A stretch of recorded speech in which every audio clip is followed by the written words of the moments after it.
Sholat ini merupakan salah satu rukun Islam. Dan sholat ini merupakan imaduddin. Sholat ini merupakan tiangnya agama.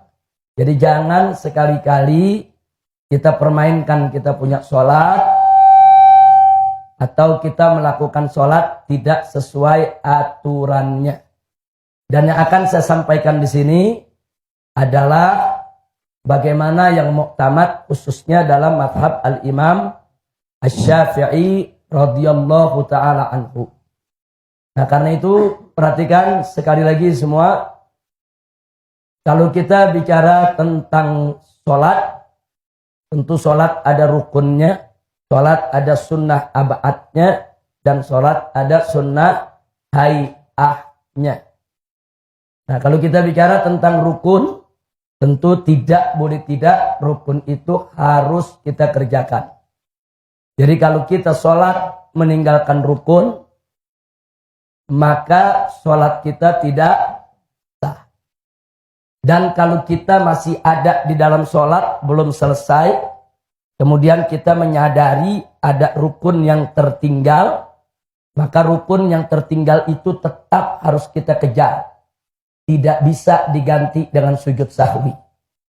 Contoh, begitu kita sholat di tahiyat yang terakhir, kemudian kita teringat, yakin bahwa tadi di rakaat kedua kita tidak baca suratul Fatihah, tapi kita langsung membaca surat. Maka sebelum kita salam, kita masih ada dalam sholat kita, maka rakaat kedua kita tidak sah. Lalu bagaimana solusinya? Kita berdiri, berarti kalau rakaat kedua dihitung tidak sah, kita baru berapa rakaat sholat? Baru 3. Kalau rakaat kedua kita katakan kita sholat isya yang 4 rakaat. Begitu kita tahiyat terakhir, ingat rakaat kedua ini kita tidak baca suratul Fatihah, maka rakaat kedua kita dianggap tidak sah, berarti kita baru sholat 3 rakaat. Maka kita ganti, kita harus segera berdiri untuk menambah 1 rakaat lagi. Nggak bisa diganti dengan sujud sahwi. Oh, tadi saya lupa tuh, nggak baca Fatihah. Udah, nanti saya sujud sahwi sebelum salam. Nggak bisa. Kalau rukun nggak bisa. Rukun harus dibayar dulu, baru nanti ditambah dengan sujud sahwi. Itu rukun. Nah, kalau sunnah ab'ad, seperti apa sunnah ab'ad?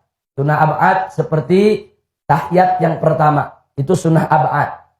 Nah, seperti lagi membaca kunut dalam sholat subuh. Itu sunnah ab'ad.